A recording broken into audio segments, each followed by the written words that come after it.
മനുഷ്യരെന്ന് പറയുന്ന ജീവികൾ എങ്ങനെയാണ് നമ്മളിങ്ങനെ ആയത് എന്ന് നമ്മൾ അറിയുക എന്ന് പറയുന്ന ഒരു പണിയുണ്ട്. ആ പണിക്കകത്തു നിന്നാണ് നമ്മുടെ ഈ ചോദ്യങ്ങളെല്ലാം വരുന്നത്. അതിന് പകരം ഈ കേരളത്തിനകത്തോ അല്ലെന്നുണ്ടെങ്കിൽ ഏതെങ്കിലും ജാതീയമായിട്ടോ അല്ലെങ്കിൽ രാഷ്ട്രീയമായിട്ടോ ആൾക്കാർ അങ്ങോട്ടും ഇങ്ങോട്ടും മറുവശത്ത് നിന്ന് അവരുടെ ആവശ്യങ്ങൾക്ക് വേണ്ടി സംസാരിക്കുമ്പോൾ ഉണ്ടാക്കുന്ന ചരിത്രങ്ങളുണ്ട്. ഇതൊന്നുമല്ല മനുഷ്യ ചരിത്രം എന്ന് പറയുന്നത്. മനുഷ്യ ചരിത്രം എന്ന് പറയുന്നത് ആന്ത്രപ്പോളജി നമ്മൾ പഠിക്കുക തന്നെ വേണം. അങ്ങനെ മനസ്സിലാക്കുമ്പോഴാണ് മനുഷ്യരെങ്ങനെ വ്യത്യസ്തരായുള്ളവരായി മാറിയതെന്ന് നമ്മൾ കാണുള്ളൂ.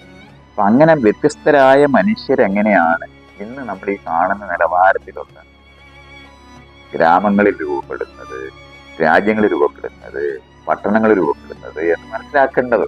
അങ്ങനെ മനസ്സിലാക്കിയാലേ നമുക്ക് ഈ സമൂഹത്തിനെ മനസ്സിലാക്കി ആ സമൂഹത്തിലുള്ള ജനങ്ങളെ നമ്മളെല്ലാ വിഭാഗത്തിൽപ്പെടുന്നവരായ ആ വിഭാഗങ്ങളിൽ ജനിക്കുകയും വളരുകയും ചെയ്യുക എന്ന് പറയുന്നതാണ് നമ്മൾ ചെയ്യുന്നത്. അപ്പൊ അതൊക്കെ നമ്മൾ അങ്ങനെ മനസ്സിലാക്കിക്കൊണ്ട് ഈ വിഷയങ്ങളിലേക്ക് വരുവാണെന്നുണ്ടെങ്കിൽ പെട്ടെന്ന് നമുക്കിത് കാണാൻ പറ്റും. എങ്ങനെയാണ് ഈ ഗ്രൂപ്പ് മനുഷ്യൻ എന്ന് പറയുന്ന ഒരു സംഘജീവിയാണ്. അത് നമ്മൾ എപ്പോഴും മനസ്സിലാക്കേണ്ടതുണ്ട്. മനുഷ്യൻ സംഘജീവിയാണെന്ന് മനസ്സിലാക്കാതെ നമ്മൾ ഒറ്റപ്പെടും. പണ്ടത്തെ ഒരു ഫിലോസഫിയിൽ ഒരാൾ ആളുകൾ ഒറ്റയ്ക്ക് ജനിച്ചു വളരുന്നു. ഇപ്പോഴും ആളുകൾ ഫിലോസഫി പഠിപ്പിക്കുന്ന സമയത്ത് പറയും നീ ഒറ്റയ്ക്കാണ് ജനിക്കുന്നത്, ഒറ്റയ്ക്കാണ് മരിക്കുന്നത്, ഒറ്റയ്ക്കാണ് ജീവിക്കുന്നത്. അത് കാരണം നിന്റെ ജീവിതം നീ നന്നാക്കിയാലേ ശരിയാകും എന്നൊക്കെ പറഞ്ഞിട്ടുള്ള ഇത് ഇങ്ങനെ പഠിപ്പിക്കുന്ന ഒരു സ്ഥലമാണ്. അപ്പൊ അതൊക്കെ നമ്മൾ മനസ്സിലാക്കാനുള്ളത്. അങ്ങനെ ഒറ്റയ്ക്ക് ഒരിക്കലും മനുഷ്യൻ എന്ന് പറയുന്ന ജീവി ഉണ്ടായിട്ടില്ല. ഒറ്റയ്ക്ക് ജനിക്കാനൊക്കത്തില്ല. ഒറ്റയ്ക്ക് എന്ന് പറഞ്ഞാൽ നമ്മളൊരു സംഘത്തിലാണ് ജനിക്കുന്നത്. അതൊരു കുട്ടിയായിട്ടാണ് ജനിക്കുന്നത്. ഇത്രയും നമ്മൾ ആദ്യം അറിയണം. കുട്ടിയായിട്ടാണ് നമ്മൾ ജനിക്കുന്നത്, സംഘത്തിലാണ്. കുട്ടിയായിട്ട് ജനിക്കുന്നത് കൊണ്ട് തന്നെ നമ്മൾ ആശ്രിതത്വമുള്ള കുഞ്ഞുങ്ങളായിട്ടേ വളരും. അപ്പൊ ആ കുഞ്ഞുങ്ങളായിട്ട് വളരുക എന്ന് പറയുന്ന സ്ഥലത്തു നിന്നിട്ടാണ് നമ്മളെ രൂപപ്പെടുത്തുക എന്ന് പറയുന്നത്, വിദ്യാഭ്യാസം എന്ന് പറയുന്നതൊക്കെ വരുന്നത് ഈ സംഘത്തിനകത്തു നിന്ന് കിട്ടുന്ന അറിവുകൾ. അതേ സമയത്ത് നമ്മളൊരു തെങ്ങ് ഒരു ചെടിയാണല്ലോ. ആ ചെടിയിലെ തേങ്ങ തറയെ വീണ് ഉരുണ്ട് ദൂരെ ഒരിടത്ത് പോയി താനെ ഉണ്ടാകുക ചെയ്യും. അപ്പൊ ആ അമ്മയുടെയോ അല്ലെങ്കിൽ ജനിതകമായ ഒരു അച്ഛൻ അവിടെ ഉണ്ടെന്നുണ്ടെങ്കിൽ, പോളിനേഷൻ കൊണ്ടുണ്ടാകുന്ന ഒരു അച്ഛനുണ്ടെങ്കിൽ ആ അറിവെന്ന് പറയുന്നത് ആ തേങ്ങയ്ക്കകത്ത് തന്നെ ഇരിപ്പുണ്ട്. അതുകൊണ്ട് വലിയ മാറ്റം വരാത്ത ഈ കുഞ്ഞാണ് ഉണ്ടായിരുന്നത്. അപ്പൊ തെങ്ങ് വളർന്ന് വലുതാകുമ്പോൾ അമ്മയും അച്ഛനും ഒക്കെ ഉണ്ടോ എന്ന് അന്വേഷിക്കുക എന്ന് പറയുന്നതൊന്നും അതിനകത്ത് ലോകത്തില്ല. ഇതൊക്കെ നമ്മൾ അങ്ങനെ ഒന്ന് മനസ്സിലാക്കേണ്ടത്. ഇത് ഇൻസെക്ട്സിന്റെ ലോകത്തിനകത്ത് എത്തുമ്പോൾ പോലും അങ്ങനെയാണ്. മുട്ട ഇട്ടിട്ടൊന്ന് പോകത്തേ ഉള്ളൂ.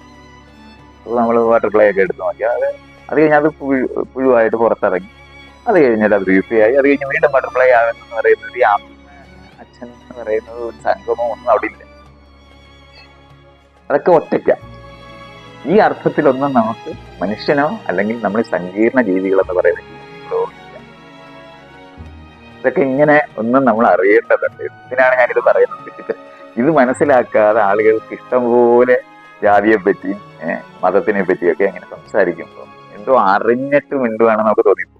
അവരവര് ജനിക്കുന്നത് വഴി ഉണ്ടായി പോകുന്ന ജാതി പോകുന്നു, ജനിക്കുന്നത് വഴി ഉണ്ടാകുന്ന മതം പോകുന്നു, ജനിക്കുന്നത് വഴി ഇപ്പൊ നമ്മൾ 3 പേരും കൂടെ സംസാരിക്കുമ്പോൾ നമ്മൾ 3 പേരും കൂടെ മലയാളത്തിൽ സംസാരിക്കുന്നത് നമ്മുടെ ഒരു ചോയ്സ് അല്ല, നമ്മൾ തെരഞ്ഞെടുത്തതല്ല. മലയാളിയായിരിക്കുക എന്ന് പറയുന്നത് തെരഞ്ഞെടുത്തതാണ്. അതുപോലെ തന്നെയാണ് നിങ്ങൾ ഈ പറയുന്ന ജാതിയായാലും മതമായാലും തെരഞ്ഞെടുത്തതല്ല. ഒരു പ്രദേശത്ത് ജനിക്കുക എന്ന വഴിയാണ് നമുക്ക് ആ നിലവാരത്തിലുള്ള ഒരു ഐഡന്റിറ്റി, സ്വത്വം ഉണ്ടാകും. ഇതൊക്കെ നമ്മൾ പ്രാഥമികമായി അറിയേണ്ട കാര്യങ്ങളാണ്. ഇപ്പൊ പരസ്പരം സംസാരിക്കുമ്പോൾ പോലും മനുഷ്യർക്ക് അറിയേണ്ടതുണ്ട് എന്തുകൊണ്ടാണ് ഒരു സംഘജീവിയാണ്, മനുഷ്യൻ സംഘജീവിയാണെന്ന് മനസ്സിലാക്കി വേണം പറഞ്ഞു തുടങ്ങേണ്ടത്. സംഘബോധം ഉണ്ടാകുക എന്ന് പറയുന്നത് ഒരു തെറ്റല്ല, അത് സ്വാഭാവികമായി ഉണ്ടാകുന്നതാണ്. പക്ഷെ ആ സംഘത്തിന്റെ അതിരുകളിൽ നിന്ന് മാറുക എന്ന് പറയുന്ന സാധനം ചരിത്രത്തിൽ സംഭവിച്ചുകൊണ്ടിരിക്കുന്ന ഒരു കാര്യമാണ്. ഇത്രയും ഇങ്ങനെ അറിയാം. അപ്പൊ കുഞ്ഞുങ്ങളായിട്ട് നമ്മൾ ജനിച്ചു വളരുമ്പോൾ എവിടെയാണോ നമ്മൾ ജനിക്കുന്നത്, ഏത് സംഘത്തിലാണോ ജനിക്കുന്നത്, അവിടുന്ന് കിട്ടുന്ന അറിവും ജനിതകമായി കിട്ടുന്ന അറിവും ഇവിടെ ചേർന്നാണ് മനുഷ്യൻ രൂപപ്പെടുന്നത്. ഇതാണ് വ്യത്യാസം. അപ്പൊ ഈ പരിചരണം എന്ന് നമ്മൾ പറയും, കെയർ എന്ന് പറയുന്നതോ അല്ലെന്നുണ്ടെങ്കിൽ നേരത്തെ ഉണ്ടായിരുന്ന സംഘത്തിന്റെ അറിവോ നമ്മളിലേക്ക് പകർന്നു തരുന്ന പേരന്റിങ് എന്ന് ഇംഗ്ലീഷിൽ വിളിക്കുന്നു. സത്യം പറഞ്ഞാൽ നമുക്ക് രക്ഷകർത്താവ് എന്നൊക്കെയുള്ള വാക്കുകളേ ഉള്ളൂ. കെയർ എന്ന് പറഞ്ഞാൽ പേരന്റിങ് എന്ന് പറയുന്നതിന് ശരിക്കും പറഞ്ഞാൽ നമുക്ക് മലയാളത്തിൽ ഒരു വാക്ക്. ഞാൻ ആ പുസ്തകം എഴുതിയ സമയത്ത് അച്ഛനമ്മ പ്രവർത്തനം എന്ന് എഴുതാൻ ബാധ്യത വേറെ ഒരു വാക്ക് പോലും നമുക്കില്ല. എന്നിട്ട് നമ്മളെ ഇങ്ങനെ രക്ഷിക്കുക എന്ന് പറയുന്ന വാക്കാണ് ഉപയോഗിക്കുന്നത്. രക്ഷയല്ല, പരിചരണവും വളർത്തലും. വളർത്തുക എന്ന് പറയുന്ന മെക്കാനിസം, അത് പേരന്റിങ് എന്ന് വളർത്തുക എന്ന് പറയുന്ന ആർക്കും വളർത്തണം. അതൊരു ഇതാണ്. ഇപ്പൊ ഒരു പണ്ടൊക്കെ ആണെന്നുണ്ടെങ്കിൽ ഗ്രാമങ്ങളൊക്കെ രൂപപ്പെടുന്നതിനൊക്കെ മുമ്പ് തന്നെ ഈ ആളുകളെ ചിലപ്പോൾ ഒരു ചെന്ന കുട്ടി എടുക്കുന്നുണ്ട്. ചെന്ന വളർത്തിയ കുട്ടി എന്ന് പറഞ്ഞ സിനിമ ഒക്കെ നമ്മുടെ ലോകത്തുണ്ടായിരുന്നു. ഇന്ത്യയിലൊക്കെ അങ്ങനത്തെ കുട്ടികളുണ്ടായിരുന്നു. മോഗളിയുടെ കഥയൊക്കെ അങ്ങനെ ഉണ്ടായിരുന്നു. അപ്പം അന്നും അവര് വളർത്തുന്നുണ്ട്. പക്ഷെ ഒരിക്കലും ആ കുട്ടി ഭാഷ പഠിക്കത്തില്ല. കാരണം ഭാഷ എന്ന് പറയുന്നത് ഒരു സംഘത്തിനകത്തുനിന്ന്, പ്രത്യേകിച്ച് മനുഷ്യനെ പോലെ ഒരു ജീവിക്കകത്തുനിന്ന് മാത്രം ഉണ്ടാകുന്നതാണ് ഭാഷ. അതുകൊണ്ട് ചെന്നാ വളർത്തിയാലോ അല്ലെങ്കിൽ ഒരു ചിമ്പാൻസി വളർത്തിയാലോ മനുഷ്യ കുഞ്ഞ് ഭാഷ സംസാരിക്കുന്നതായിട്ട് മാറത്തേയില്ല. കാരണം ഭാഷ കേട്ടാണ് പഠിക്കുന്നത്. ഇതൊക്കെ നമ്മൾ ഇങ്ങനെ അറിയേണ്ടത്. എന്താണ് ഈ സംഭവം?